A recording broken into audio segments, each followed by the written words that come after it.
Subhanallah walhamdulillah wa la ilaha illallah wallahu akbar wa la hawla wa la quwwata illa billahil aliyyil azim. Allahumma salli ala Sayyidina Muhammad wa ala ali Sayyidina Muhammad, amma ba'du. Bapak dan Ibu, kajian fikih korban nanti ada tanya jawab. Silahkan buat para pemirsa di Facebook Buya Sony, di IG maupun Radio Al Hidayah. Silahkan tanya jawab di nomor yang di sini. Silahkan kalau mau ada tanya jawab via WhatsApp atau SMS atau mau angkat tangan boleh. Di nomor handphone 085 747 850 542. Saya ulang di 085 747 850 542. Sekali lagi di nomor 085 747 850 542. Tanya jawab kalau bisa seputar masalah korban saja. Sebelum bahas korban sedikit, tadi lagu terakhir, qasidah terakhir, ya Tarim. Tarim itu sebuah kota kabupaten. Kemudian di sebuah kota madiannya namanya Seiwun, Provinsi Hadramaut di negara Yaman. Subhanallah, menyebut kota ini dahsyat, Pak. Kota ini niku biasa. Kota Tarim niku kali Sukoharjo, Gede Sukoharjo, apik Sukoharjo. Kotane, Pak. Karo Wonogiri apik Wonogiri. Tarim itu ya sekelas Cawas ngoten niku lah kira-kira lah. Cawas, Medan ngoten.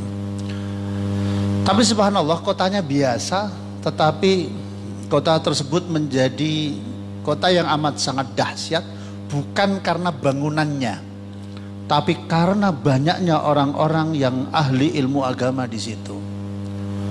Tokoh ulama-ulama kelas dunia ada di situ. Habib Salim Syatri, ya, luar biasa, disebut sebagai Sultanul Ulama yang meninggal dunia beberapa bulan yang lalu. Ada di Tarim. Beliau imam besar di Masjid Jami' Tarim. Ada Habib Umar bin Hafid Tarim Hadramaut Yaman, Pondok Pesantren Darul Mustafa ada di Tarim. Ada Habib Abu Bakar Adni, subhanallah luar biasa. Ini 3 pondok pesantren, 1 kabupaten besar semua, ulamanya ulama besar dunia semua. Satu dekat, Pak, lokasinya dekat. Dan subhanallah, ya, ada pelajaran yang luar biasa. Beliau ini banyak di situ ulama-ulama, termasuk kakak Habib Umar bin Hafid yang baru saja meninggal dunia di bulan Syawal ini, yaitu Habib Ali Masyhur, itu mufti Tarim, mufti Syafi'i di kota Tarim. Luar biasa, beliau ini saling mengunjungi, rukun, asik banget, Pak, luar biasa. Saya tahun berapa itu ke Tarim, 2000 berapa ya, sekitar mungkin 7 tahun 8 tahun yang lalu mungkin. Itu Tarim itu rontok mirip-mirip na Indonesia tahun 90-an, Pak. Jadi orang di Tarim itu wongnya apik kabeh, Pak. Ketemu sama siapapun di sana, assalamualaikum, waalaikumsalam, bla bla bla bla bla bla bla. Toto kromone apik kabeh. Dan subhanallah yang paling luar biasa di kota Tarim itu, kota yang betul-betul menjalankan syariat Nabi Muhammad sallallahu alaihi wasallam. Gak ada orang gak kudungan, gak ada di Tarim itu. Wong wedok semuanya pakai cadar. Bahkan kalau niku duwe impian, mbuh kelakon ora mbuh tahun piro, Pak. Pengen hidup di sebuah kampung, pengen gawe kampung dhewe ya. Tenan niku. Pengen tuku tanah kira-kira 100 hektar, 200 hektar, pengen gawe kampung dhewe. Kita tuh pengen seperti ini loh, Pak. Nek teng Indonesia pondok pesantren Temboro Magetan. Wah, itu dahsyat tuh. Dahsyat itu bisa mengubah orang-orang di sekitarnya paham syariat kabeh. Kita setiap ketemu sama orang di sekitar Temboro itu wis amalane podo karo Temboro. Orang pakai kerudung semua, pakai cadar semuanya, orang menjalankan syariat semua. Sak pakaiane, sak nopo-nopone sesuai sunnah baginda Nabi Muhammad sallallahu alaihi wasallam. Jadi kita ndeloki orang lain, kita ingat kepada Allah. Setiap ketemu orang ingat kepada Allah. Begitu juga di Tarim. Insyaallah sopir taksi nganggo imamah. Wong dodol gorengan nganggo imamah, Pak. Subhanallah, dodol es jus karena panas ya, es jus macam-macam itu. Ya, terus nek ono ora ono mangga tapi ono jus mangga. Luar biasa. Ora ono melon ono jus melon. Ya, Ono Indomie barang ono Pak, Indomie nggak berubah. Indomie itu tenggone Mekah ya tetap Indomie, nang Yaman ya tetap Indomie. Indomie itu bahasa Inggrisnya ya mie goreng itu ya Indomie Pak. Oh, bahasa Arabnya ya Indomie. Subhanallah, luar biasa. Jadi pengen gitu ya, newes tua kita ini apa Pak? Tua niku pengen nyawang tonggone kalingan Gusti Allah, nyawang tonggone kalingan karo Gusti Allah. Nyawang didik ya sekalian sing ora-ora aku marah. Soalnya ya Tarim Hadramaut Yaman itu satu daerah yang luar biasa. Kula ndonga muga-muga jenengan atau putra-putrane lah iso ditakdirno Gusti Allah iso menginjak tanah Tarim. Iso ziarah di pemakaman Zambal, pemakaman ratusan sahabat, ribuan wali Allah. Sing ditawasuli ulama-ulama Jawa niku hampir semua ada di Tarim. Ya. Habib Abdullah bin Ali Al-Haddad ada di pemakaman Zambal, pemakaman yang nggak pernah sepi. Habib Umar bin Hafid mimpin para santri seminggu sekali ziarah di Tarim, di pemakaman Zambal, Tarim Hadramaut Yaman. Caranya ziarah gimana, cara berdirinya, cara duduknya, dan lain sebagainya diajari langsung sama beliau. Yang mimpin Yasin biasanya kakaknya Habib Ali Masyhur. Terus kemudian beliau mimpin para santri untuk ziarah. Ziarah itu kalau di satu tempat yang diziarahi, kemudian diambil orang yang paling tua, paling dihormati di situ siapa yang paling dikunjungi pertama. Nah kalau di pemakaman Zambal ribuan wali yang dikunjungi pertama kali adalah Sayyidil Faqih Muqaddam pertama. Di situ ada ulama-ulama top luar biasa karena pemakaman Zambal ini pemakaman ribuan wali. Masya Allah luar biasa. Wah nyeneng ya Pak di Tarim Hadramaut Yaman top, luar biasa. Akhirnya di satu daerah, jika daerah tersebut penuh dengan orang-orang yang menjalankan syariatnya Allah Subhanahu wa ta'ala, menjalankan sunnah Kanjeng Nabi Muhammad sallallahu alaihi wasallam, didhawuhaken wonten kitab Ihya Ulumuddin, yarfa'ullahu bihi aqwaman, maka Allah akan mengangkat derajat kaum tersebut. Sak kaum diangkat kabeh derajatnya oleh Allah Subhanahu wa ta'ala. Fayaj'aluhum fil khairi qadatan sadatan hudatan, dan Allah menjadikan mereka orang-orang yang ahli ilmu tadi sebagai kaum yang terdepan dalam pandangan Allah, kaum yang terdepan, menjadi pemimpin-pemimpin agama, menjadi orang-orang yang membawa petunjuknya Allah Subhanahu wa ta'ala. Subhanallah ya, qadatan sadatan hudatan, kelompok yang terdepan menjadi pemimpin umat dan menjadi sang pemberi petunjuk. Wah, sudah Habib Umar bin Hafid. Masya Allah. Maka nanti di berikutnya di dalam Ihya, beliau-beliau ini tokoh-tokohnya orang-orang yang berilmu tadi, wa manaru sabilil jannah, menjadi menara petunjuk menuju surga. Jadi menawi kula panjenengan duwe handphone Telkomsel gak ono sinyale kok ndrebet-ndrebet, cari menara yang terdekat. Ya, cari apa menara yang terdekat, apa jenenge, tower yang terdekat, ya kan, mencari tower yang terdekat. Nanti terus Indosat ya ngono, semakin jauh dari tower maka sinyalnya semakin undulup-undulup. Nah ini para ulama itu menjadi menara, menjadi tower ya untuk menuju surganya Allah Subhanahu wa ta'ala. Masya Allah luar biasa ya, nikmatnya luar biasa Pak, kumpul dengan ulama itu luar biasa. Nah, melihat Habib Umar bin Hafid itu, wah subhanallah. Pernah saya ceritakan murid beliau Habib Munzil Al-Musawa, beliau pernah mengatakan, saya itu belajar kitab apa Kak? Muhammadiyah, Sama'il Muhammadiyah yang ditulis oleh Imam Tirmidzi. Ini kitab Sama'il Muhammadiyah dibaca Habib Ali bin Hasan bin Anis Al-Habsyi di majlisnya Habib Syekh. Ya, kalau pas Ramadan dia dibaca kitab Sama'il Muhammadiyah. Yang menulis ahli hadis Imam Tirmidzi, Rawahul Tirmidzi itu penulisnya itu. Apa itu?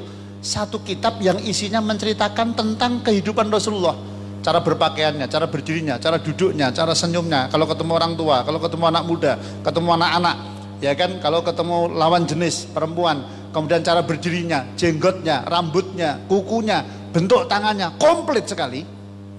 Ya, Habib Munzir mengatakan begini, saya belajar kitab Sama'il Muhammadiyah itu hatam berkali-kali. Dan apa yang terjadi? Saya buka, khatam berkali-kali kitab Syama'il Muhammadiyah. Apa yang ada di dalam kitab Syama'il Muhammadiyah semua ada pada diri guru saya, Habib Umar bin Hafid. Dahsyat ya Pak ya. Sampai sak jenggotnya Habib Umar bin Hafid itu yang paling sesuai sunnah. Jenggotnya Kanjeng Nabi itu satu kepalan tangan, sak kepalan punjul diketok, dirapikan. Ya, punjul meleh, orang kok teng selengkrah ngalor ngidul, enggak, rapi. Ya kan, cara pakai cincinnya. Ini kalau tiru Habib Umar bin Hafid, cara pakai cincinnya kanan, jendek kanan. Mungkin betul percaya, golek padosi fotonya Habib Umar bin Hafid. Cara pakai imamahnya, cara pakai jubahnya, cara pakai surbannya, cara jalannya, cara senyumnya Habib Umar bin Hafid. Habib Ali Al-Jufri pernah mengatakan, ya, Habib Ali Al-Jufri ulama mana kak itu kak? Murid kesayangan beliau Jordan kalau nggak salah, Emirat Arab yang keliling, pernah beberapa kali datang di Indonesia. Beliau pernah mengatakan orang di zaman sekarang yang akhlaknya paling mirip dengan Kanjeng Nabi Muhammad SAW ya Habib Umar bin Hafid. Maka subhanallah beliau itu senyumnya aja sudah dahsyat ya. Sebenarnya kalau orang wedok orang lanang lepak-lepak pokoknya.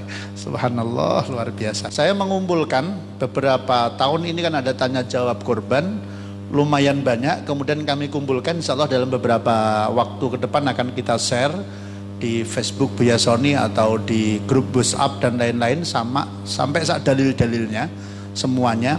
Ada sekitar 40 pertanyaan yang itu insya Allah mewakili semuanya. Ada sekitar 40 pertanyaan nanti kita jawab plus dalil-dalilnya dalam kitab apa, halaman berapa, juz berapa. Nah itu nanti akan saya ambil beberapa yang sekiranya penting untuk kita sampaikan kepada jamaah semuanya. Yang pertama, apakah orang mampu itu wajib melaksanakan kurban setahun seumur hidup sekali atau setiap tahun? Pertanyaannya, apakah orang yang mampu, orang yang kaya raya itu wajib melaksanakan kurban? Jawabannya adalah hukum kurban itu berlaku buat orang-orang yang telah terpenuhi syaratnya, hukumnya tetap sunnah. Ya, orang walaupun mobilnya ratusan, ya toh, di hotel 300 jari ini ya, lagi viral punya hotel 300 di dalam negeri dan di luar negeri, mau nyumbang PMI Jawa Timur 200 miliar. Wah, enak banget ya nak ngomong ya. Wah, wong ngapusi memang lambene lunyu saudara-saudara. Ya, lagi viral. Aku mudeng ya mau detik kok wong ngaku juragan top punya 300 hotel, mau nyumbang PMI Jawa Timur 200 miliar. Apa bahas tekan kono ya. Hukum kurban buat orang sekaya apapun tetap hukumnya sunnah. Jadi setiap individu, kemarin kita sampaikan, kalau tiap individu hukumnya sunnah. Kalau dalam satu keluarga sunnah kifayah.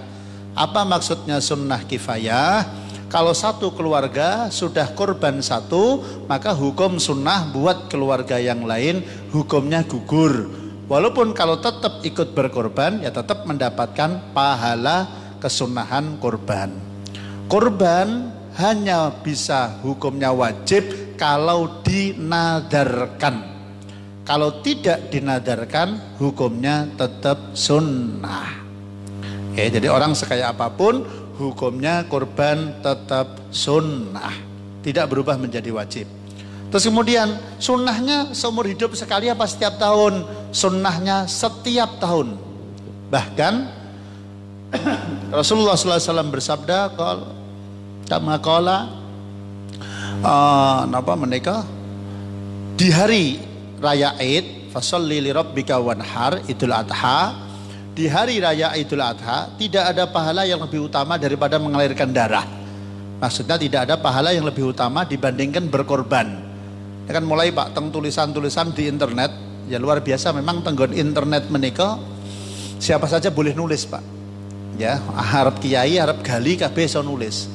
Ya, sapa wae iso nulis. Saya pernah membaca tulisan korban itu di zaman sekarang sudah nggak pas. Bahwa uangnya orang-orang yang korban itu dibagi kepada orang-orang miskin. Kan ada argumen seperti itu. Banyak itu kita jumpai di internet. Contoh misalkan di salah satu kota, misal teng mriki mawon. Teng mriki niki kampung mriki kalih kampung sebelah mriki biasanya Pak tahun kemarin itu sapine 8 Pak. Wedhuse kira-kira ya 30-an, 40-an. Ya, disembelih di dua tempat, di lapangan mriki kalih teng Semia Saraswati. Sapine 8 yo blenger ndeloki sapi tok wis blenger kula. Ya toh, terus kambingnya 30 sampai 40. Niki medun sapine 2 karo 4 6 niki medun 2. Corona, Pak. Sapine 6, wedhuse biasanya dadaan dong nggawa wedhus. Nah itu kan dibagi di kota, kemudian orang-orang kaya dapat, manfaatnya jadi kurang.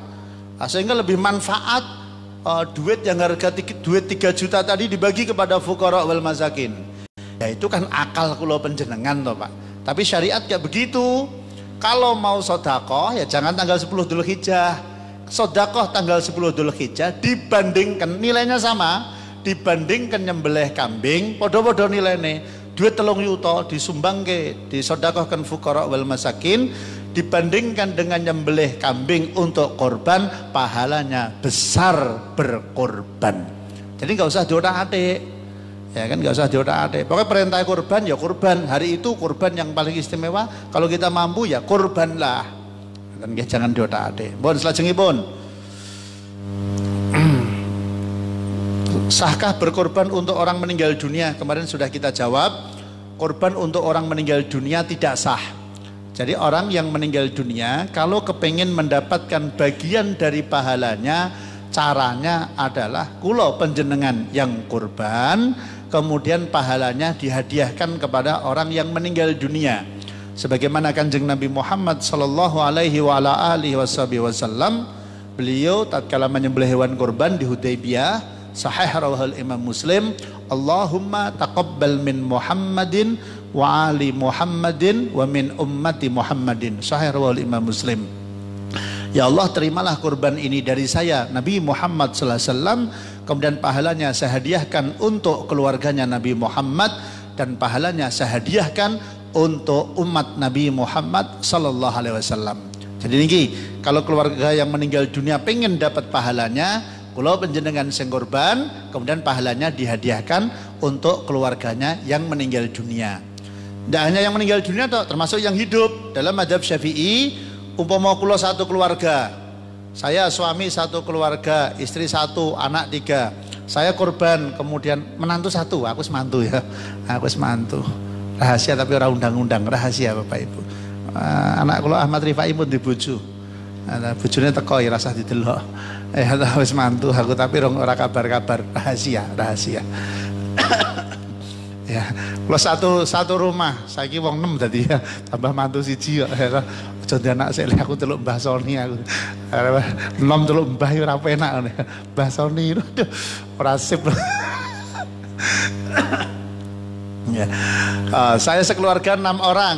Carane pripun? Kurbannya padahal mbelih wedhus cuma 1 tok. Ya udah, saya niatkan kurban ini tahun ini untuk saya, kemudian pahalanya saya hadiahkan untuk keluarga saya yang hidup maupun yang sudah mati. Itu caranya dalam mazhab Syafi'i. Fatwanya Imam Ibnu Hajar Al-Haytami dalam mazhab Syafi'i, keluarga yang lain ora dihadiahi untuk ganjaran, Pak.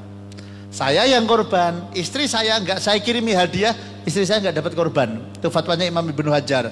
Anak saya enggak dapat pahala kalau enggak kita hadiahi. Maka caranya pripun? Kulo yang korban, keluarga saya yang hidup maupun yang sudah mati, saya kirimi hadiah. Ya kayak Kanjeng Nabi, Allahumma taqabbal min Muhammadin. Ya Allah, terimalah kurban ini dari saya Muhammad wa ali Muhammadin, dan pahalanya saya hadiahkan untuk keluarganya Nabi Muhammad. Dikembangkan meleh oleh Kanjeng Nabi, wa min ummati Muhammadin, dan pahalanya saya hadiahkan untuk umat Nabi Muhammad sallallahu alaihi wasallam. Nah, jenengan ya sekeluarga karo guru-guru lah yang bersambung, yang jenengan dapat ilmu itu nek iso sambungke terus. Guru TPA-ne waktu kecil, guru SD, guru SMP, ya orang yang pernah memberikan ilmu kepada saya, ya Allah, saya kirimi pahalanya semuanya yang hidup maupun yang sudah meninggal. Syukur-syukur jenengan nyebut jeneng kula, terutama Ustaz Soni, ya Allah, ngoten. Saya niku saudara-saudara, tolong diamalno. Selajengipun niat kurban ngeten, Ustadz, apakah tatkala ada orang mengatakan ini kurbanku, itu sudah nadar? Dan ini kurbanku, apakah hewan itu sudah nadar? Ngeten Bapak dan Ibu, ulama terjadi perbedaan pendapat dalam hal ini. Ya, ulama terjadi perbedaan pendapat.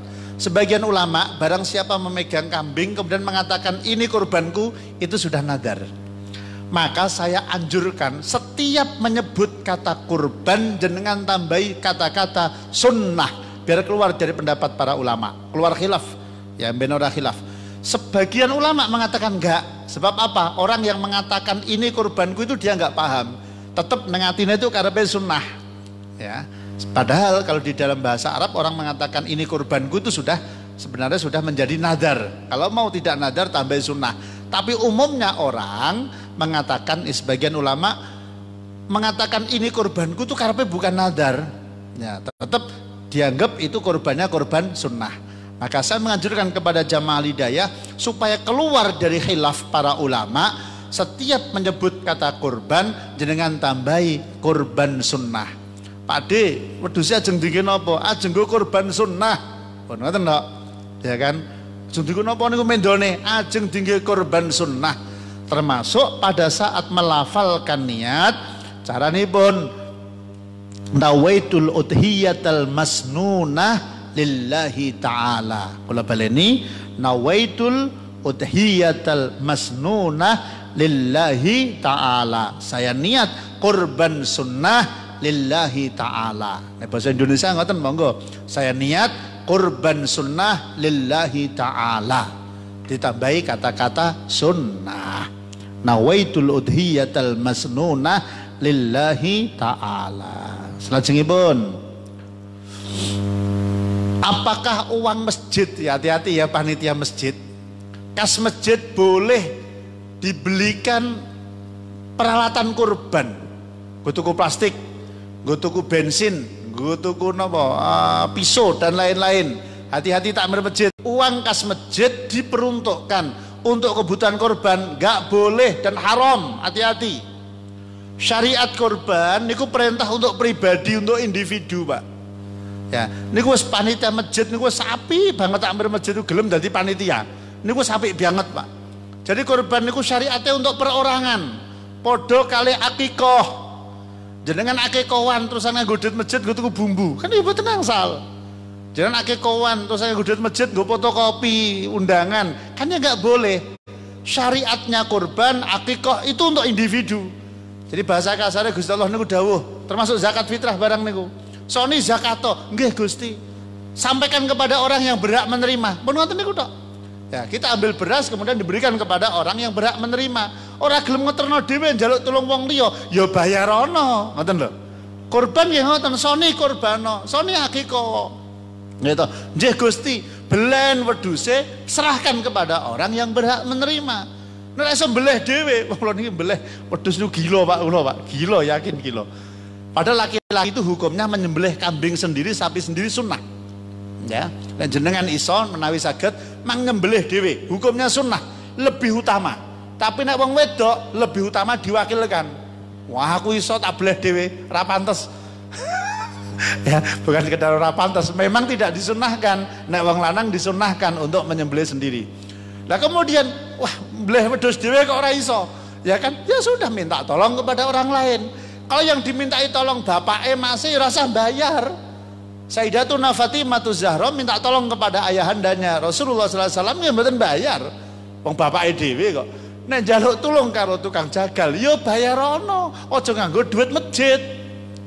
Maka bikin edaran nanti panitia masjid, Pak, panjenengan ajeng titip mendo disembelih tenggone panitia masjid Al Hidayah, tulung sedekah nilai sekian untuk beli plastik, untuk bensin, untuk nyewa motor Fukudan apa biasanya gumbuang reget-reget niku Pak.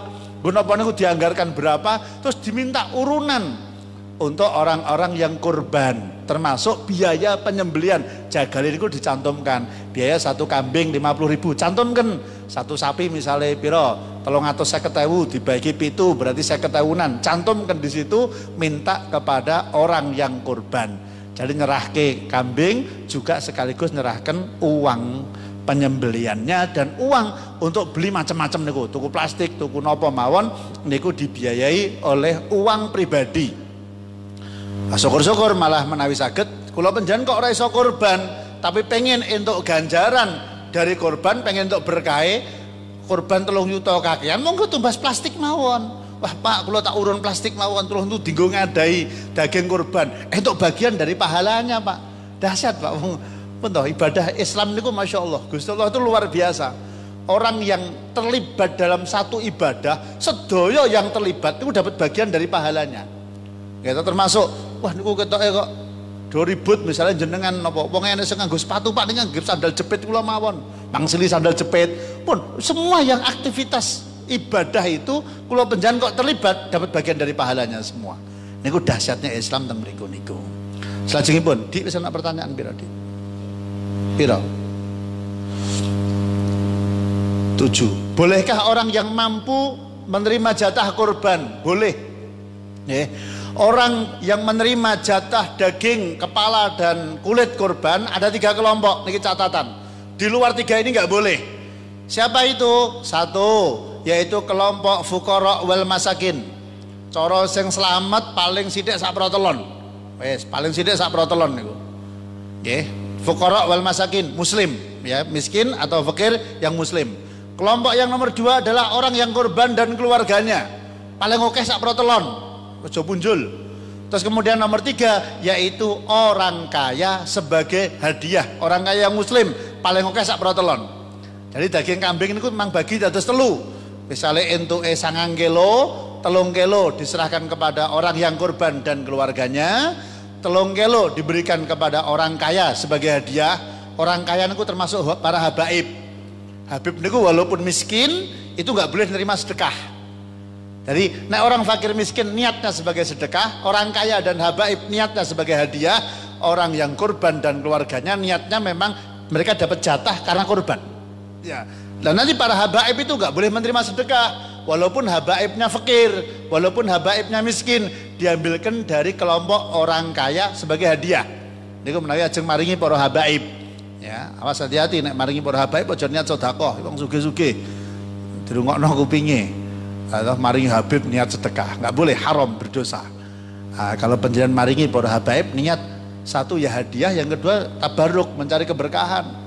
Mungkin-mungkin yang didahar Habib Fulan itu uang dari saya.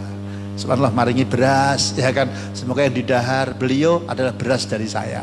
Ngirimi ingkung, ngirimi iga goreng atau iga bakar. Mugi-mugi pas ajeng solawatan dahar iga goreng dari saya. Pas solawatan semangat, goro-goro iga goreng jenengan untuk kiriman ganjaran.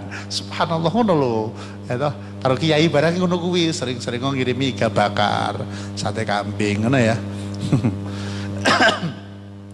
Jadi orang kaya sebagai hadiah termasuk dalam garis miring para habaib, orang fakir dan orang miskin sebagai sedekah paling sidik sak protelon, kemudian orang yang kurban dan keluarganya paling sidik sak protelon.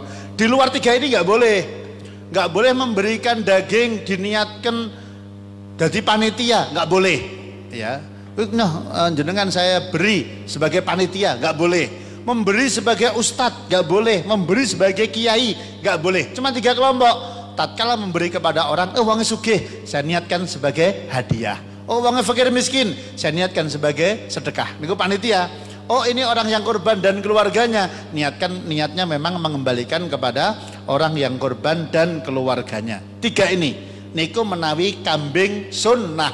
Menawi kurbannya kurban wajib mulai dari kulitnya, kakinya, kepalanya, dagingnya harus sampai kepada orang fakir atau orang miskin. Haram orang kurban menerima daging walaupun cuma sak cuil kalau itu kurbannya kurban wajib. Nek dinadarkan nih Pak. Kurban wajib itu harus kena kepada fakir miskin. Semuanya kena kepada fakir miskin semuanya. Terus saya enggokkan sedikit, kepemilikan orang kaya itu tidak mutlak. Tidak mutlak niku maksudipun pripun? Hanya untuk 2 hal. 1 untuk dimakan dirinya dan keluarga, yang nomor kalih untuk disodakohkan. Boleh. Nek didol haram. Niku orang yang korban. Yang kedua, orang kaya juga demikian. Wong sugih kok entuk daging korban boleh nerima, tapi bolehnya hanya untuk dimakan dirinya dan keluarga, kemudian diberikan lagi kepada orang lain boleh. Nah, sing boleh ngedol sinten? Hanya 1 kelompok, yaitu orang fakir dan orang miskin. Itu nek entuk daging korban, entuk kulit, entuk kepala, entuk sikil, kepemilikannya mutlak. Napa mutlak menika? dimakan boleh, disodakohkan boleh, dijual boleh. Jenengan bingung panitia, kulitnya arep dikapake, aja kok panitia ning daerah Solo Baru kene. Atau kulit sapi dijolke wedhus. Sapi entuk 10 dijolke wedhus 1, kulit wedhus dijolke pitik. Ruwet itu, enggak paham syariat, Pak, enggak paham syariat. Hati-hati ya. Itu panitia khianat itu ya. Panitia itu enggak punya hak apa-apa. Tugasnya panitia itu cuma wakil orang yang korban, Pak. Hak jenengan mewakili saya ya, tolong dibagi kepada orang yang berhak menerima. Malah didol, itu jenenge khianat. Ya. Maka panitia itu mboten entuk napa-napa. Tugasnya panitia hanya membagi kepada orang yang berhak menerima. Ngedol nggak boleh. Yang boleh menjual cuma satu kelompok, fakir atau miskin. Wong fakir, wong miskin, dengan data mungkin, dengan dari panitia korban, orang fakir miskin di daerah sekitar masjid siapa, kemudian ini jenengan paringi kulitnya atau kepalanya.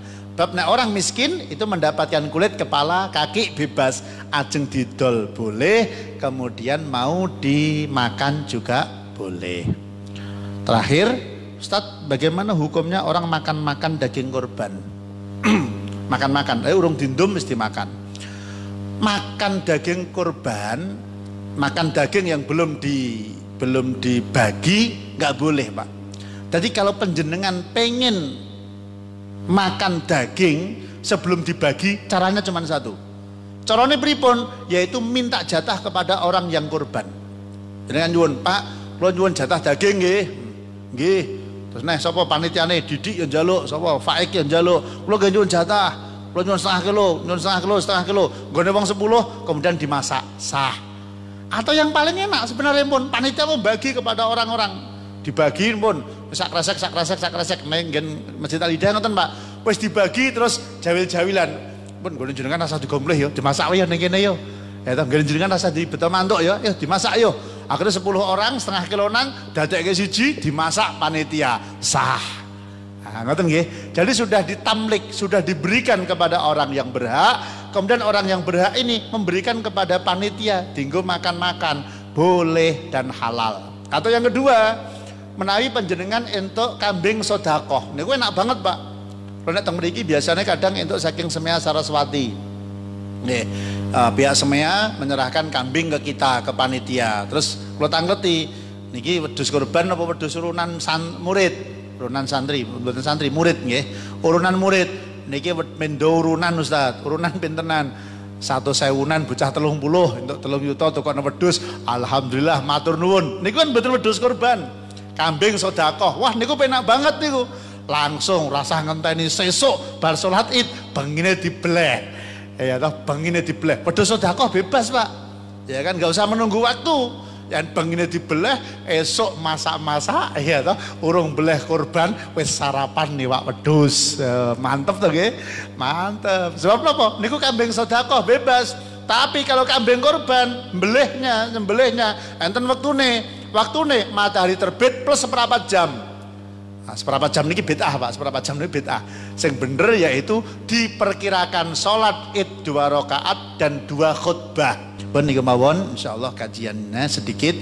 Nanti sing untuk tenanan minggu depan Senin keempat ya. Senin keempat saya ceramah ya pendek karena Habib Jamal. Habib Jamal selawatan, karena Habib Jamal beliau mau selawatan 2 jam aja saya diem, Pak. 2 jam ya aku rasa ceramah gitu. Ayo Mas Didi silahkan tanya jawab. Semoga tanya jawabnya mewakili unek-unek penjenengan. Yang di sini kalau mau tanya jawab silahkan untuk angkat tangan. Tafadhol. Bismillahirrahmanirrahim. Dari Ilham Juwiring. Di tempat saya itu pembagian daging kurban dibagikan secara merata atas nama toleransi kepada muslim dan non-muslim. Hukumnya bagaimana? Dibagikan secara merata non-muslim dan muslim. Ya kalau dibagikan merata asalkan masih cocok dengan syariat boleh. Merata niku maksudipun pripun? Ya, satu, merata masih sesama muslim. Orang non-muslim tidak boleh menerima daging korban. Bahkan daging sodakoh yang asalnya dari korban nggak boleh, hukumnya haram.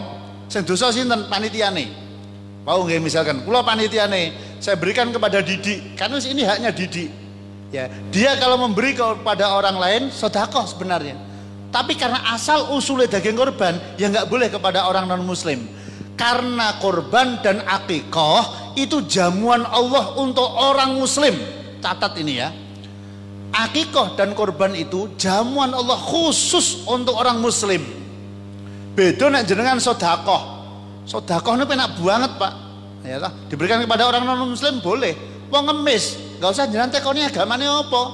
Walaupun maaf, jenengan paringi ya dapat pahala. Ya toh, jenengan nulungi wong arep jegur jurang, enggak usah tekoni sih agamamu apa, enggak usah. Ya serak nyemplung ning gone jurang.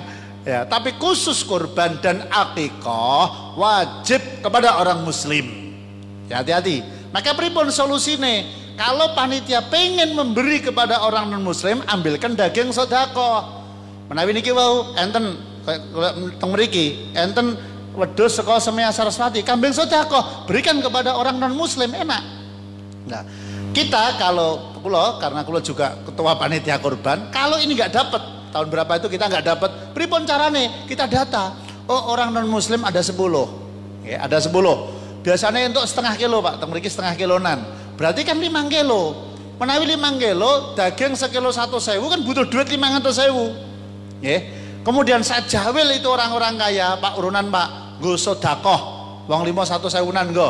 Tukokno daging neng pasar diberikan kepada orang non muslim. Dagingnya daging sedekah saka pasar, tumbas daging teng pasar diberikan kepada orang non muslim, dapat pahala. Jangan diambilkan dari daging kurban. Hati-hati, ini satu. Nomor kali dibagi rata. Dibagi rata boleh, asalkan rata muslim kan, rata non muslim nggak boleh. Ya, non muslim ambilkan daging sedekah kalau mau memberi, jangan diambilkan dari daging korban. Nah sekarang rata muslim kabeh, sugih melarat paringi kabeh, boleh, tapi hati-hati. Harus harus dagingnya ini kudu nyampur. Maksudnya nyampur pripun? Dagingnya ini kok nyampur apa jenis misah? Angel mentong. Maksudnya ngeten lho. Kula menawi nyembelih kambing 1, langsung ini saya bagi 3, Pak. Belah wedhus 1 langsung serahke bagian penyacan. Wedhus iku bali sembelih, tek, serahke bagian penyacan, langsung dibagi 3. 1/3 untuk fakir miskin, 1/3 untuk orang kaya, 1/3 untuk orang yang korban dan keluarganya. Pun, bahkan nek tenggen kula, Pak, pastikan ku beda, ireng, putih, abang. Lah sampai ngoten niku, Pak. Betul, takmire mudeng fikih masalahnya, Pak. Ya toh, sing diparingke keluarganya plastike abang. Sing diubengke nang gone masyarakat, plastike sing miskin hitam, sing kaya putih. Ngoten. Wedhus 1 langsung dibagi 3. Ya, 3 kilo. Meleh wedhus 1 meleh, dibagi langsung 3 meleh. Tek dibagi 3, dagingnya dicacah-cacah. Meleh wedhus 1 dibagi 3 meleh. Kok sampai enek 1 kambing. Ya, 1 kambing. Nek mboten jenengan pisah. 1 kambing ini dibagi keneke kepada orang kaya tok. Maka korbannya tidak sah. Sakit dipun pahami nggih? Napa meleh kok balik sing korban karo keluargane tok? Ora sah. Atau kena kepada 2, sing korban dan keluarganya plus orang kaya. Ya kan? Jadi daging 9 kilo sak wedhus niku wau ora enek yang sing diterima orang fakir atau miskin, maka korbannya tidak sah. Karena korban itu sampainya fakir dan miskin itu hukumnya wajib. Sebaliknya, Pak, nek korban niku wau diberikan fakir miskin kabeh, sing korban ora nampa, sing sugih ora nampa, justru itu yang paling utama. Lha ngoten lho, Pak. Justru itu yang paling utama. Jadi anak wong korban pun kula tak nyuwun ati sak cuwil mawon, kula niat tabaruk mencari keberkahan. Sisane tulung wedhus kula niki mang bagi kepada fakir miskin. Sing sugih kaya aja dikeki. Pun ampun jangan paringi niku sugih mendina mangan iwak wedhus. Ha toh niku ampun paringi. Khusus wedhus mendo kula niku mang berikan kepada fuqara wal masakin. Ini yang paling utama. Ngoten ya, yang paling utama ambil daging sak cuwil dienggo tabaruk niat mencari keberkahan, sisane buat miskin kabeh. Jadi nek misalnya niku wau bagine langsung digebyah-uyah dicampur, belah wedhus 1, belah meleh tumpuk, belah meleh tumpuk, dereng dibagi 3, yang dikhawatirkan mendo kula niku wau keneke di kula ndum hanya kena kepada orang kaya semua. Maka korban saya tidak sah. Karena sampainya kepada orang fakir dan miskin, setiap kambing itu hukumnya wajib, setiap sapi hukumnya wajib. Saya dipun pahami ya. Alhamdulillah. Apalagi mau tanya Buya, lebih utama mana berpakaian dengan budaya setempat dibanding dengan sunnah, misal batik dengan gamis? Matur suwun. Kurban malah tekon badian. Kontennya jawab korban, tapi pertanyaannya lebih utama mana, ngagem batik kalih ngagem gamis utawi sarung utawi jubah. Hadirin yang dimuliakan Allah, pakaian itu satu, ada pakaian namanya wajib. Pakaian wajib itu adalah pakaian yang menutup aurat. Bon, niku hukumnya wajib. Pokok jenengan nutup aurat niku wis entuk ganjaran. Tapi nutup aurat ya nutup tenanan, ora gur nutup tok tapi malah bentuknya ketok. Nah ini yang baru ngetren adalah grup pit-pitan saudara-saudara. Biyen niki wis tak seneni sisan. Niki kok ulang-ulang ning rekaman Radio Hidayah biyen. Grup sepeda, kula niku gila nek lunga ketemu karo grup sepedaan. Gila tenan, Pak. Kula kapan hari niku mangan karo bojo kula karo anak kula ning nggon soto terkenal ning nggon Solo. Mangan enak-enak lungguh, Pak. Enak banget lungguh. Ngobrol karo bojo karo anak. Itu kan enak loh. Ngerti-ngerti anak grup pit-pitan, Pak. Gini mlebu. Langsung bojoku, anakku langsung dingluk kabeh. Lah piye, Pak? Nganggo katok. Kaya wong ora nganggo katok, Pak. Lah bentuke farjinya ketok banget iki, Pak. Piye, Pak? Apa ora malah mumet to? Ya ora ngerti farji, bentuk kemaluane ketok. Wis tak cetake ben. Ini apa ini? Ya toh. Jadi hadis Rasulullah SAW nanti ada di akhir zaman, orang berpakaian tapi tidak berpakaian itu orang kanggo wong lanang, orang kanggo wong wedok tok. Wong wedok sering kan tak nggo guyon, legging kan pakaian jero dienggo jobonan. Nah, sekarang wis wong wedok ora pati tak gojloki, wis saiki wong wedok api-api kok subhanallah ya. Saiki sing ngandalke wong lanang-lanang, Pak. Ayo grup pit-pitan niku. Wah, menapa boleh nek minggu, Pak? Ulah aja mangkat pengajian ning pondok nek minggu pagi. Wah, simpangan karo grup pit-pitan. Hati-hati nah takmir masjid baru pit-pitannya boleh nggak? Boleh, silahkan ya kan. Sumpit kebo tuku pit kebo, sumpit balap tuku pit balap, sumpit jengki tuku pit jengki, sum do numpak jaran tuku jaran ya toh. Ya toh, kula ora tuku pit, anak kula tuku pit tapi dienggo pit-pitan ning omah. Silahkan mau sepedaan boleh. Yang penting ayo toh nganggo aturan senggenah toh nggih. Ayo. Jadi aturan Islam itu tidak hanya sekedar menutup aurat, tapi bentuk aurat, ya, bentuk sesuatu yang harus dilindungi itu dilindungi. Ya, wes pengurus masjid sepedaan, ngapunten nganggo katok ngapret banget, ya Allah. Ya kan bentuk farjinya sampai ketok. Ayo hati-hati, saling mengingatkan lah. Meski do gedeng karo aku ya ben. Ya, gimana itu? Ya dadi dosa toh, Pak. Walaupun nganggo katok, tapi bentuk farjinya kelihatan, hukumnya ya haram, menimbulkan fitnah. Ya, hati-hatilah. Nganggo training sing longgar kan penak toh, Pak. Wong tujuane ngepit kan ya olahraga toh nggih. Ayo, Bapak Ibu silahkan. Nah, sakniki ibu-ibu niku saya, Pak. Kula ketemu teng pundi-pundi sakniki sing nembe ngetren, sing wedok niku kerudungan brukut, nganggo klambi longgar, sing lanang katokan cekak. Iki nembe ngetren, Pak. Ya, ayo teguran coba ngono ki wani ora. Ya, iki sing wedok wis apik, masya Allah. Sing lanang katokan cekak. Iki mungkin sok-sok ibu-ibu bojone jenengan barang ya termasuk ben kono. Kandhane Bu, tolong Bu bojone Bu ya. Yang wajib nutup aurat bukan cuman yang perempuan, yang laki-laki wajib nutup aurat. Ayo grup sepedaan ya. Pun balik meleh. Bagaimana hukumnya memakai batik? Sudah, asalkan yang wajib tadi sudah terpenuhi, sudah. Satu sih. Menutup aurat itu hukumnya wajib. Aurat adalah sesuatu yang wajib ditutup. Aurat adalah sesuatu yang wajib ditutup. Ya, minimal pas waktu sholat niku ketutup teng jobo. Jadi antara pusar dan lutut. Kemudian selebihnya pusar dan lutut buat laki-laki jika menimbulkan fitnah wajib ditutup. Piye nek wong lanang nglego ning perapatan. Ya karena umurnya 150 tahun dodone wis bentuk ora tokoh masyarakat ya ora apa-apa. Karena tidak menimbulkan fitnah. Nek takmir masjid terusan nglego nang perapatan orang nggo klambi ya dosa. Lha ngoten lho, Pak. Aurat itu sesuatu yang wajib kemudian pakaian yang paling utama itu apa? Pakaian yang paling utama, pakaian yang paling mulia, tidak ada yang mengalahkan, yaitu pakaian yang dipakai mirip dengan Kanjeng Nabi Muhammad sallallahu alaihi wa ala alihi wasallam. Jenengan pakai batik monggo, batiknya nutup aurat, yang wajib sudah dapat. Tapi kalau ada orang berani mengatakan nganggo batik lebih utama daripada nganggo jubah, sesat, hati-hati. Hati-hati, salah, sesat. Ngoten lho nggih. Jenengan ngagem blangkon monggo, blangkon NU, blangkon Muhammadiyah, blangkon MTA, mau blangkon apa wae lah jenenge, nggo blangkon monggo.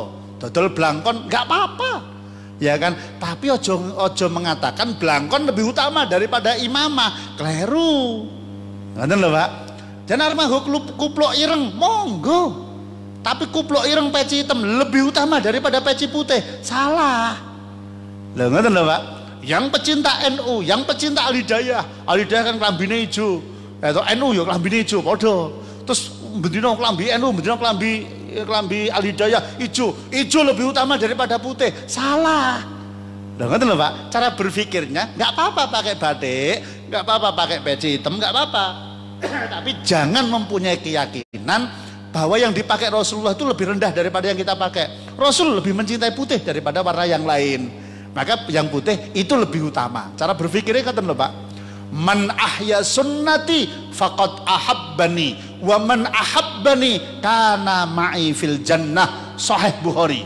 Barang siapa yang menghidupkan sunnahku maka dia mencintaiku, dan barang siapa dia mencintaiku maka dia bersamaku berjalan menuju surganya Allah Subhanahu wa taala. Niku cara berpikirnya ya, diwolak-walik. Ya kan, goro-goro kita wah mati-matian belani budaya, terus budaya lebih unggul daripada sunnah. Kleru nggih. Sunnah lebih utama. Kok kula pancen urung iso nglakoni ora apa-apa, tapi sunnahnya ojo dinggo guyon. Itu kuncine nggih. Nanti ki penting nggih, nanti saya ambilkan video-video para ulama-ulama kita ben koyok-koyok sing berpendapat ora aku tok, nanti bagaimana perbandingan budaya dan sunnah, nanti di-share nang gone Facebook, di-share nang gone grup WA. Golek nggih. Saya ngomong bukan hanya tok, nanti ulama-ulama kita nanti fatwanya gimana. Apalagi Mas Didi. Buya. Buya, saya menikah secara diam-diam, poligami, karena aku sedang membahas liyane enggak yang jawab. Lek kowe mesti tekan di liyane enggak. Maaf, tidak saya jawab ya, tidak saya jawab. Oh, monggo teng mriki man, monggo Pak. Kuwi poligami aku mau jawab gah. Ya toh. Wes tekono dhewe pribadi apa tekono dhewe kuwi gek kowe dik wis tekon. Gek kowe mewah. Kowe sing kita mewakili lah sebut tekok kesik dhewe Dik. Monggo Pak. Bismillahirrahmanirrahim. Assalamualaikum warahmatullahi wabarakatuh. Assalamualaikum warahmatullahi wabarakatuh. Derek tanglet Buya, menawi sak derenge dibagi niku sampun dimasak rumiyin kagem daharan duhur, tapi kesepakatan sampun istilahnya ingkang korban pun disuwuni setengah kilo sedaya untuk dimasak, tapi belum dibagi niku napa angsal setunggal. Sing kedua niku ndek tentang aurat niku ndek. Aurat dalam sholat niku maksudnya terlihat niku terlihat pripun, misalkan bami sholat sendiri gitu nih rada terbuka misalkan sarungnya katanya kurang dawa ngono, ora enek wong lihat napa nggih batal. Kedua kalih tiang sholat niku ngapunten nggih ring rodok cingkrang niku lho Pak. Niku nek sujud niku nun sewu dengkule mesti ketok di sawang komburi niku napa nggih batal. Cukup sekian, wassalamualaikum warahmatullahi wabarakatuh. Assalamualaikum warahmatullahi wabarakatuh. Kalau jawab sing nomor 3 sik komburi semua sing kelingan. Dadios yang dimaksud aurat terlihat itu dari atas dan dari depan, iya Kak? Kari atas dan dari depan.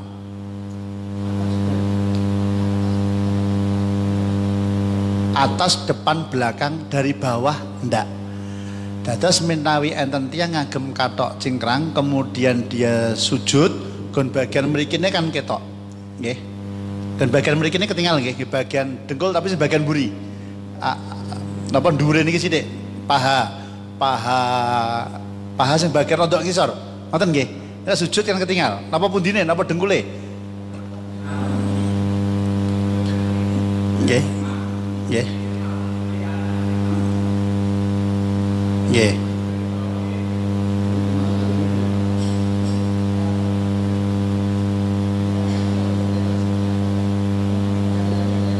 Terus ngeten, menawi ketinggal king buri sing ketok niki. Jadi ngeten, jadi maksud lutut itu kan ini muter nggih.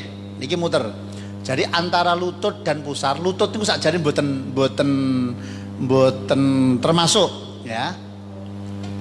Antara ada. Masuk aurat. Oh, lutut termasuk aurat, nggih.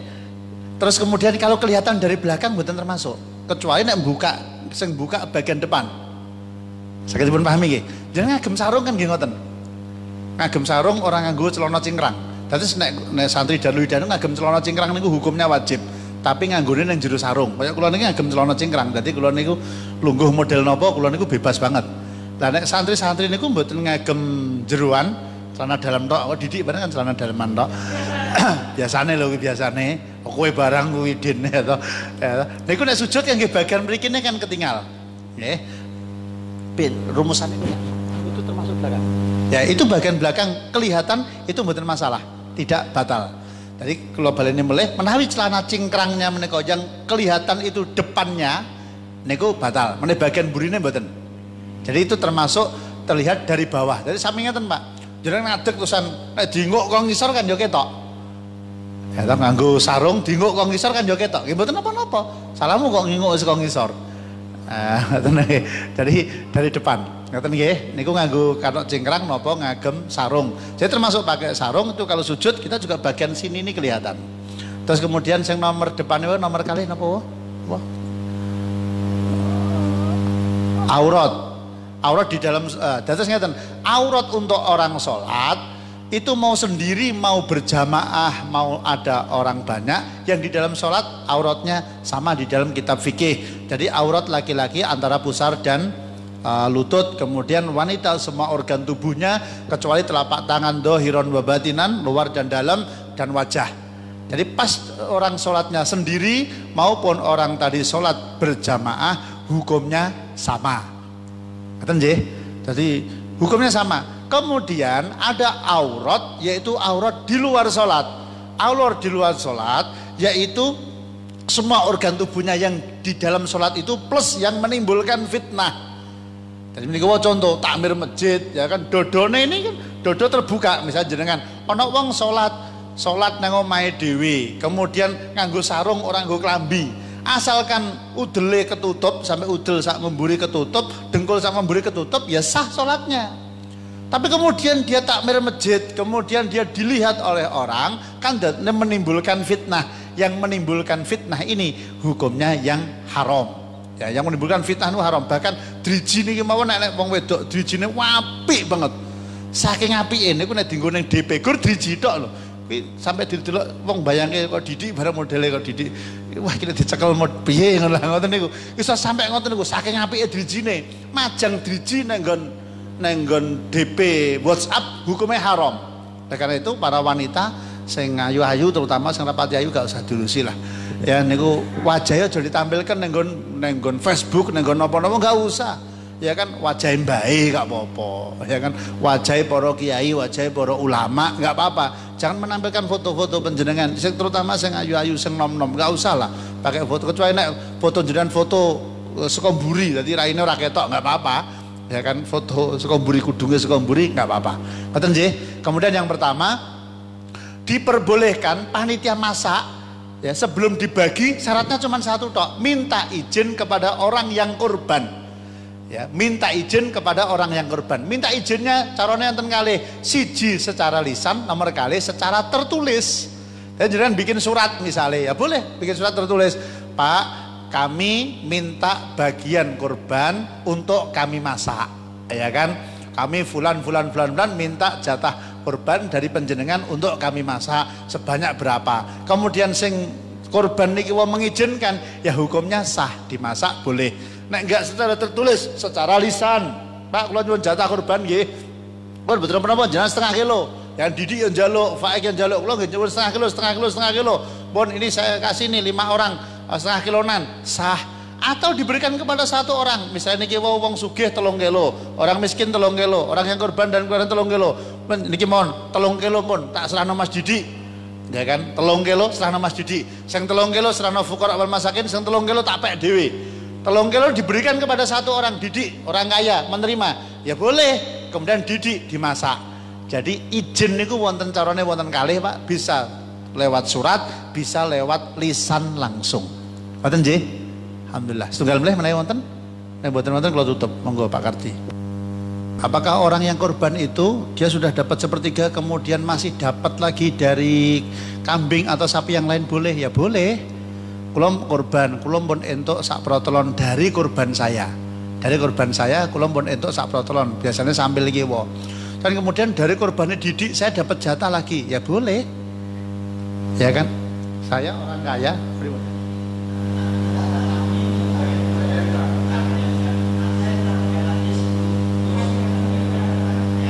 Dari mana? Dari korbannya sendiri. Ya, ijab kabulnya bukan saya minta tapi saya bagi sendiri. Boleh. Dari ijab kabulnya mengke bukan panitia memberi kepada saya. Kalau jatah saya kan pun muncul niku. Ya kan? Lah kula men entuk sak brotelon, kemudian saya pengen tonggoku niki entuk. Saya pengen saya memberi. Ya mboten napa-napa Pak, niki ada jatahnya orang fakir, orang miskin, ya kan dari kambing panjenengan, jenengan serahkan dhewe nggih. Yang penting ijab kabulnya.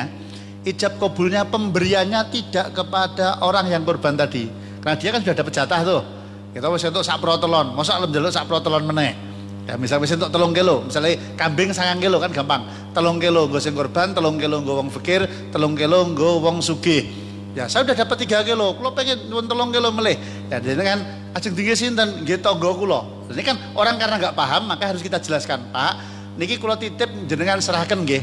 Niki miliknya mereka, haknya mereka fulan tonggolin jenengan, mungkin jenengan sing nyerahkan piyambak nggih, monggo. Jadi ijab kabulnya tidak ada orang yang korban tadi. Sami ngeten, Pak. Wingi kula nyontoni di daerah lain banyak orang membutuhkan. Sedangkan memberi daging korban di luar kecamatan kan nggak boleh. Maka kita tamlik riyen, kita berikan kepada orang satu kecamatan. Kula beli korban di tak daging korban jatahmu, ya kan 10 kilo. Wah, itu wedhus A, wedhus B, wedhus C, 3 kilonan. Terus ditompo, ya kan, Didik sebagai orang yang berhak menerima. Didik orang kecamatan Grogol misalnya nggih. Terus kemudian daging yang sudah diterima diberikan kepada orang luar kota boleh. Niki sebagai sedekah, ditamlik. Sama seperti niku wau. Ya, orang kalau sudah mendapatkan jatahnya, maka kalau pengen memberikan kepada orang lain, ya kan nggak boleh. Ya kan langsung di kowe wis korban, iki jatahmu 3 kilo. Terus niki ada 3 kilo jatah fakir miskin, jatah orang kaya 3 kilo. Pun niki kula bagine dhewe mawon sing 3 kilo. Atau nek dia enggak mudeng fikih, ya kan kula nyuwun ajeng nggih tangga kula. Bahasane mboten nyuwun Mas, gitu. Niki tulung dibagi tanggane jenengan sing non muslim jenengan mewakili nggih. Atau jenengan bagi dhewe kepada tanggane jenengan ya sah. Non muslim kepada muslim. Muslim nggih. Non muslim enggak boleh ya. Non muslim enggak boleh. Jadi bahasa kasarnya Didik mau membagi sendiri kepada tetangganya yang muslim, yang fakir wow, karena tonggo kula nggih butuhkan. Tapi ijab kabul saking panitia jangan diberikan kepada Didik, tapi titip untuk diberikan kepada fakir miskin. Atau kalau enggak nek Didik mudeng fikih, niku kula nyuwun sing jatah fakir miskin kula dhewe sing ngendum, nggih angsal. Kula dhewe yang membagikan, ya boleh. Loh, malah enak toh nggih. Ya toh, wong asline sing mempunyai kewajiban membagikan niku rak sing korban, Pak. Didik duwe kewajiban bagi dhewe. Lah kangelan dibentuklah panitia. Eta ben rata ngoten nggih. Ben orang satu kampung itu dapat semua. Saya dipun pahami Pak Kardi.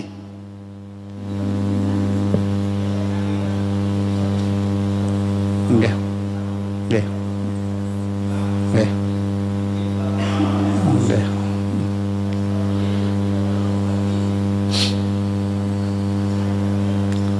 Nggih. Nggih tonggo saya. Nggih. Lagi niku sing kesalahan nomor 1 langsung dicampur niku salah, Pak.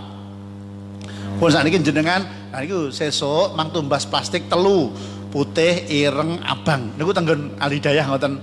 Sak wedhus langsung dibagi telu. Entuk 9 kilo, 3 kilo dinggo orang fakir miskin, 3 kilo dinggo orang kaya, 3 kilo dikembalikan kepada orang yang korban. Beleh wedhus siji meneh, tumpukke. Jadi teng Alhidayah niku enten 3 tempat, 3 lokasi ngeten iki, Pak. Ya, ini gelaran siji, gelaran loro, gelaran telu. Gelaran siji niki fakir miskin, klumpukke, plastike ireng kabeh. Ya toh, gelaran loro abang iki dinggo orang kaya. Gelaran ketiga untuk orang yang korban dan keluarganya, plastiknya putih kabeh. Sing ngendumi Wardaya kuwi. Dadi niku langsung pokoke wedhus siji bagi dadi telu sik. Wedhus siji mleh tambahi telu sik. Niki nek bagine orang rampung, ora entuk wedhuse sik, mandeg sik. Kene ben rampung sik. Ha ngoten niku, Pak. Kalau sampai dicampur, ada khawatirannya ngeten. Kalau sampai daging korbane 1 kambing mlebune nek wong sugih kabeh karo wong sing korban kabeh dados mboten sah. Nggih, dados mboten sah. Padha menawi zakat fitrah, kula nate menyampaikan gang siji klumpukna gang siji, gang loro klumpukna gang loro, gang telu klumpukna gang telu. Gang siji dibagine gang loro bagine gang telu dibagine gang siji. Nah, sampai zakat fitrah niku balik nang sing zakat, dados mboten sah. Kadang ada orang itu dia wajib bayar zakat tapi juga berhak menerima zakat. Ya mirip ngeten. Niki kudu dibagi telu sik. Jadi kemudian dia sudah jatah wis entuk, dan kemudian dia minta lagi untuk dibagi kepada tetangganya. Ijab kabule bukan diserahkan kepada dia, Pak saya titip bagi tonggone-nggone jenengan ana wong membutuhkan 10 napa 20 napa 50. Oh, jalur 50 bungkus alhamdulillah malah dalam cepet entek. Sing penting wonge yang dibagi orang yang berhak menerima. Ngoten nggih. Yang pertama, oh napa? Terakhir.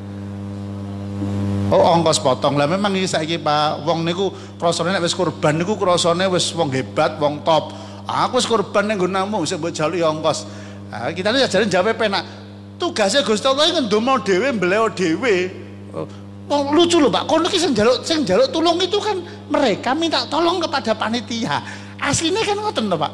Nek kula dadi panitia dah bleno dhewe kono. Wong korban ora ya ora urusan kok entuk ganjaran karepmu ora ya karepmu ya to. Nggih to nggih. Kono kan krasane iki nek wis korban iki nulungi panitia. Panitia ki ora entuk napa-napa kok Pak. Dan jenengan jelasan ya asline dawuh Gusti Allah niku kon ngendom dhewe kon napa-napa dhewe.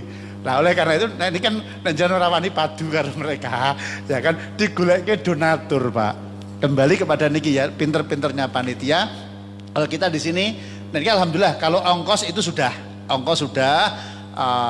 clear nek teng mriki clear kabeh niku biasanya sing isih rondo angel niku biaya. Kadang kita kapan tuh beli pisau itu harganya 2,5 juta. Akhiripun kita urunan Pak, pisau potong niku sing iso wah nyacai kok kaya ngene ora sip. Niku kita 2,5 juta itu sampai urunan. Mboten nganggo duit masjid. Nggih sing ngeten niki, jeglok ngeten niki. Ngoten nggih. Nggih. Tesih. Nah, cekondur monggo Bu, tesih setunggal.